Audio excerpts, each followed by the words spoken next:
will not be allowed the people of India. With these words, I Thank you. conclude. Shri Thank you Hanuman very much, Benwal sir. जी।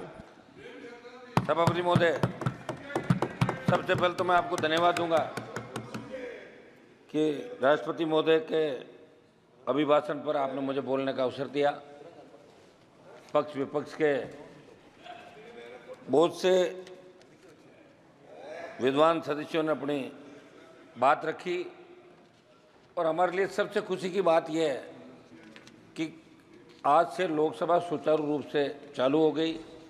देश की जनता जब parliament चलती है तो देश का नौजवान, किसान, तमाम वर्ग ये उम्मीद करता है कि लोकसभा चलेगी और हमारे मुद्दे वहाँ उठाए जाएंगे, सरकार का ध्यान आकर्षित करेंगे और उनका समाधान होगा। सभापति महोदय, राष्ट्रपति का अभिभाषण जो हमने देखा, स्कूली बच्चों को जिस तरह कहानी सुनाया करते थे, इसमें मुझे कोई विजन नज़र नहीं आ रहा है। बस ये अभिभाषण के पक्ष में जो कसीदे पढ़े जा रहे थे, सही बोला। मेरे हिसाब से तो 2 बार आप सत्ता के अंदर रहे और 2 बार सत्ता में रहने के बाद तीसरी बार जब आपको आधा अधूरा जनादेश मिला और उसके बावजूद इस तरह का अभिभाषण होता, तो ये क्या आप इस अभिभाषण के अंदर जब आपके कई हारे हुए माननीय जो सांसद चुनाव हार गए तो उन्होंने ये कहा था कि अग्निपथ योजना की वजह से हम चुनाव हारे। मेरे राजस्थान के अंदर भी 3 भारतीय जनता पार्टी के हारे उम्मीदवारों ने बात कही थी। सभापति महोदय, अग्निपथ जो इस अग्निपथ योजना, सुनो मेरी, आप पहले कृषि मंत्री जी पता करो पूरा। अग्निपथ योजना और अग्निवीर उसके अंदर जाते हैं, उनको कहते हैं। तो अग्निपथ जो योजना है ये लेके आए और उसका विरोध हमने पहले दिन से किया। All party meeting, Lok Sabha Jodhpur में 2 लाख जवानों की रैली करी और देश का नौजवान कहीं न कहीं ये महसूस कर रहा है कि सेना के अंदर जो सम्मान पहले मिलता था, हमारे गांव के गांव जब सेना के अंदर कोई जाता तो गांव के अंदर बड़ा धूम धड़ाके स्वागत होता। मेरा बेटा सेना के अंदर गया। हम पंजाब से, हमारे सामने बैठे हैं मंत्री जी, बिट्टू जी, ये लोग यहाँ बैठे हैं। तो ये चूरू वाले MP साहब, सेना के अंदर जाने का मतलब रोजगार के लिए नहीं, वो गौरवान्वित महसूस करता है कि मैं सेना के अंदर गया। और उसका पिताजी गांव की चौपाल में कहते हैं मेरा बेटा सेना के अंदर गया। ये बड़ी बड़ी सादत 62, 65, 71 कारगिल की लड़ाइयों के अंदर हमारे नौजवानों ने दी। हरियाणा, पंजाब, उत्तर प्रदेश, राजस्थान और जितने अलग अलग रेजिमेंट जो हमारी बनी सेना के अंदर, वो रेजिमेंट का एक अलग नारा होता है और वो रेजिमेंट किस तरह लड़ाई लड़ती है।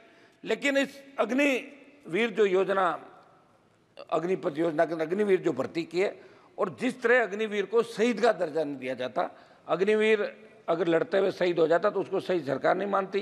जैसा रक्षा मंत्री जी कहते कि 1 करोड़ रुपए दे रहे हैं, तो 1 करोड़ रुपये कोई मायने नहीं रखता साहब। लोग वहाँ लड़ने के लिए 20,000 फीट ऊंची पहाड़ियों पर जाते हैं। हमारी सेना जो वर्ल्ड के अंदर सबसे मजबूत थल सेना के रूप में इंडियन सेना को माना गया।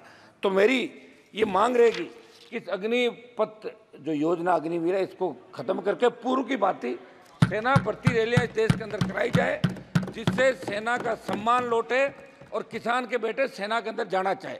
हमारे यहाँ सेना भर्ती रैलियाँ में लोग गए ही नहीं। अग्निवीर वाली के अंदर लोगों ने बहिष्कार कर दिया, इनके चूरू के अंदर बहिष्कार कर दिया, सीकर के अंदर कर दिया, हरियाणा के अंदर कर दिया। ये आपके आर्मी के हमारे बेटे MP साहब। तो हम चाहते हैं कि भारत का सम्मान कैसे बढ़े। हो सकता है चूक हो गई आप लोगों से, किसान आंदोलन में भी चूक हो गई थी, आप माने नहीं। 700 किसानों ने शहादत दी, उसके बाद आपने बिल वापस लिए, ये भी बड़ी चूक है। और अगर आप चाहते हो कि हरियाणा आपके हाथ से नहीं जाए, महाराष्ट्र आपके हाथ से नहीं, समय जाके समझ जाओ। अब की बार 237 पे आओ, अब की बार 130-35 पे आ जाओगे जब 5 साल चुनाव होगा।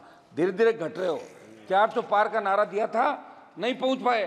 राजस्थान के हमारे मंत्री जी बैठे हैं सामने, 2 मंत्री राजस्थान के अंदर, मेरे को कह रहे थे पिछली बार कि हमारी वजह से आप आ गए, ये पिछली बार कर लो। मैं तो फिर आ गया वापिस, आ गया। 10-15, 10-12 7 आए, 3-4 आपके मार्जिन पे बॉर्डर पे रहे थे। सब आप तो मेरी समझ महोदय, समझ महोदय, मेरी सरकार से मांग है कि इस अग्निवीर अग्निपथ योजना को समाप्त करके, और एक उस समय जब अग्निपथ योजना लाए थे तो, रुकिए भाई 1 मिनट प्लीज, मूवी अलग है, इस योजना का नाम पढ़ ले, आप सुनो, पहले पढ़ाई करो, तैयारी करो, ठीक है। सिवाय मोदी जी के नारे लगाने के कुछ नहीं करते आप लोग, मोदी जी ही करते, पढ़ा करो। तो ये मेरा समझ, एक उस समय क्या हुआ था कि जब ये योजना आई प्लीज, उस समय आप कंक्लूड एक कीजिएगा। मिनट साहब, साहब आप पूर्व कंक्लूड सेना भर्ती जो रैलियां होती थी उसमें हमारे बच्चों ने जो फिजिकल थल सेना आपकी, रुकिए साहब क्यों बोल रहे हैं हम, थल सेना, वायुसेना और आपकी नेवी, इन तीनों के अंदर फिजिकल हो गया और बच्चों को ज्वाइनिंग लेटर दे दिए, उनकी भी भर्ती नहीं कर रहे हो, उनकी भर्ती की जाए। तो मेरी ये मांग रही है कि शपथ में अग्निवीर अग्निपथ को समाप्त करके और नए सिरे से सेना के सम्मान के अंदर बहुत चिंतित है पूरा देश, और आपके अंदर भी इस बात को लेकर हलचल है। निश्चित रूप से जब इस बार वोट की चोट लगी है तो आपके भी थोड़ी बहुत श्री सुदामा प्रसाद, 2 मिनट बोल रहे साहब, आप एक बार शपथ मोदी 2 मिनट बात तो समाप्त करो मेरी, आप तो 2 ही मिनट में करा दिया। श्री सुदामा प्रसाद, मैं समझ मोदी 2 मिनट सबको दिया आपने, 2 मिनट सभापति महोदय, 2 मिनट में समाप्त कर लेता हूँ। इम्पोर्टेंट टॉपिक बात कर रहे अब मैं सिर्फ इम्पोर्टेंट टॉपिक पे बात करूंगा, उनको टोका टोकी नहीं कर रहा हूं। टॉपिक बात कीजिए लेकिन कंक्लूड कीजिएगा ना महोदय। समाचार पत्रों में असंगठित उद्योगों के वार्षिक सर्वेक्षण में नेशनल सैंपल सर्वे ऑफिस के आंकड़ों को पढ़ रहा था।